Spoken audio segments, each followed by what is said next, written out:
everyone, Allie here from PARKSIDE Nutrition, and I wanted to share with you my weight loss journey. So depending on how long you've known me, my younger days, I'm not that old, I'm 28. My younger days as a kid, I was always active, and so I always, pretty healthy body weight and body image and everything like that.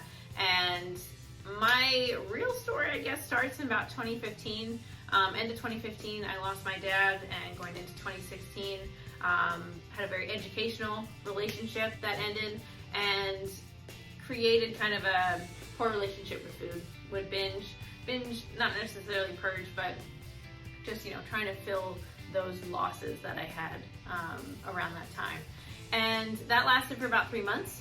And then eventually, plateaued a little bit, and then had some other life changes going into, I think, fall of 2016. I ended up moving from Oregon back to the UK, where I'm from, and with my mom. And the change in lifestyle was different. I still felt very active. Before in the States, I was doing CrossFit, wasn't doing any horseback riding. I don't even know if I was tracking my food at that point, probably not. And then 2016, I started graduate school for human nutrition and functional medicine. And 2017, February 24th, 2017, my 25th birthday, I think I weighed in at my heaviest, which was around 164 pounds. I'm 5'5", and for most of my life have been around the 140 mark.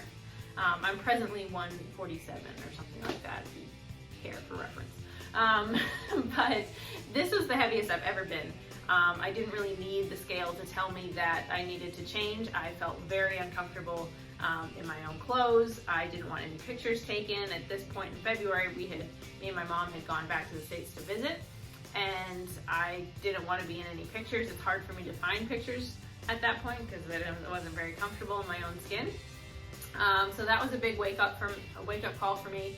And luckily, in grad school, we also started our sports nutrition class, which prior to that, we talked a lot about therapeutic nutrition and not a whole lot on the quantity side of things, but this sports nutrition class was just the tool that I needed because it taught me a lot more about macronutrients, the quantity side of food. I was just focusing on the quality, and who knows, turns out you can gain weight on eating really quality whole food. That was the case for me. It's not crazy. My health was still okay, but still eating too much is not good for your health. Even if it's really good, positive, whole food's going in. It can still impact your health. And that was the case for me.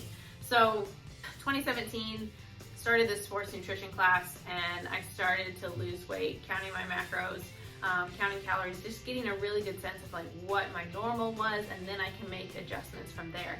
And I think by the summer, I probably got close to what I was before. I think 146, and I stayed there, and I really couldn't lose any more weight. And so January 2018, I decided I'm gonna lose the last 6 pounds. And I was still very happy in my own skin, but I felt like this was a challenge that I needed to undertake. So I hired a very popular nutrition coaching company, and it worked. They honestly changed my macros by about 10 grams. So that is less than 100 calories, but consistency was key. I had to stay accountable to someone. I had to check in every week. I had to take measurements every week. And so I had to confront the inputs that I was putting in and the results I was getting. So I'm not necessarily saying that this was the best experience. It wasn't periodized. I was trying to diet for 6 straight months until I hit my goal. There was no implemented or purposeful maintenance phases. When I started to struggle again with my relationship with food towards the end of that period that I was cutting with them, they said, okay, hey, but how about we have some maintenance periods? And to me, that felt like a failure. So the difference I do with my clients now is I take charge and saying, hey, we need to have a maintenance phase. We need to switch gears here. And so it takes that burden of feeling like a failure off of the client. It's like, no, this is part of our plan. This is what we need to do to be successful in the long run. And so that's definitely one of the biggest takeaways that I took away from this experience. But going back to that time, 2018, started to steadily lose weight. And by that summer, I hit my lowest at about 135, 137. But it was from a place of pretty severe restriction. I was trying to, and high stress, I was trying to increase the amount I was CrossFitting, doing more competition style training, heavier weights, longer workouts. I was also in graduate school for nutrition at the same time, and teaching full-time as a substitute middle school teacher. So there was a lot of stressors. So that's also something that you have to address. I was like, is this a good time for you to diet? Maybe you need to pull back. Those stressors alone should greatly impact how much of a deficit you're in. And people want to see progress really quickly, but if it's to the detriment of your relationship with food, your stress levels, your relationship with other people, your overall happiness, mental state, all of those things, how important is that rate of weight loss?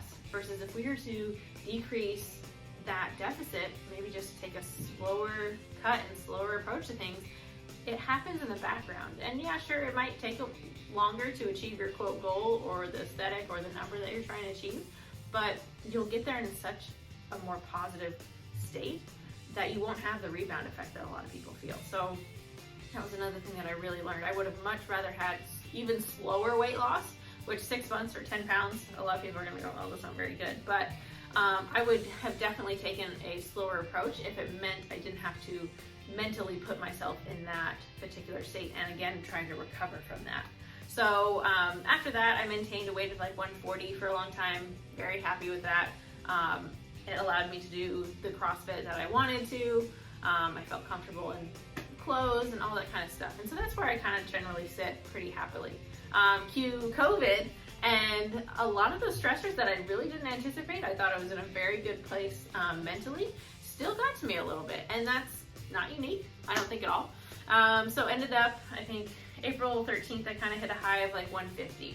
And I was like, okay, need to start dialing things in. But note, I did not say, hey, I need to cut my calories by 500 calories or whatever it is every day. I knew that that was not going to be successful in any way, whether physically or mentally. So the foundational habits, I had to kind of go back, reassess, like where can I make up the most time?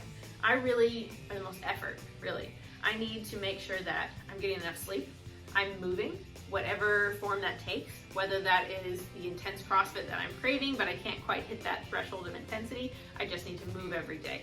I need to make sure that my mind is in a good spot and my relationship with food is good, whatever kind of food I'm eating, and just kind of moderate my intake and start getting back to those hunger cues and those basic foundational elements before I start designing like a macro plan or an 8-week program for myself or anything like that. Those things are next, but I need to spend time working on the foundations before I get there. So that's the next step for me. Right now I'm really happy where I'm at. And also just a note, if you haven't seen the video that I posted on you get to choose what you do with your body, go watch it. Because I've had, in my effort to be really open about the weight that I've gained during this quarantine, I've gotten some comments that people are trying to be really positive, like, oh, you look great, you look this, you don't need to change at all. That has nothing to do with it. If it's my body, if I want to change something, that's my choice. So go watch that video. I really stand behind everything I said there. You don't have to lack confidence to want to change something. You can be happy where you're at and still hungry for more. So hope that was helpful for you guys, and please reach out with your own stories. I know everybody's got one. This is just a little bit of mine.